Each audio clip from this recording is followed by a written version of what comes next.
வலுவான கூட்டணி அனுப்புறேன்னு சொல்லிருங்க. இப்ப அதிமுக திமுக அதோட விஜய் கூட்டணி வலுவா இருக்கு. நீங்க எந்த கூட்டணியில இருக்கீங்களா இல்ல தனித்து நீங்க போட்டுட்டு போறீங்களா? இல்ல நான் சொல்றத நிறைய பேர் புரிஞ்சிக்க மாட்டாங்க. ஏற்கனவே 4 கூட்டணிகள் அமைய வாய்ப்பு இருக்கு அப்படின்னு சொன்னேன். திமுக தலைமையில ஒண்ணு, என்டிஏ கூட்டணி ஒண்ணு, விஜய் தலைமையில ஒரு கூட்டணி, நாம் தமிழர் அவரை போய் தனியா தான் போட்டிடுவார். இந்த முறை அவர் தனியா போட்டிடுவார் நினைச்சார். இன்னும் கொஞ்சம் பொறுங்க.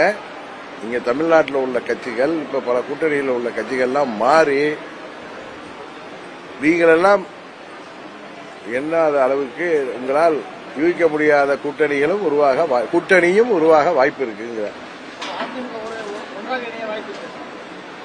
பழனிசாமி தலைமை பொறுப்பு இருக்கிற வரைக்கும் எடப்பாடி பழனிசாமி திமுகவோட இணையறதுக்கு வாய்ப்பு இல்லை. தேர்தல் முடிந்த போது அம்மாவின் தொண்டர்கள் எல்லாம் ஒரு அணியில வருவதற்கு பழனிசாமி வீழ்த்தி விட்டு இணைவதற்கு வேண்டுமானால் வாய்ப்பு.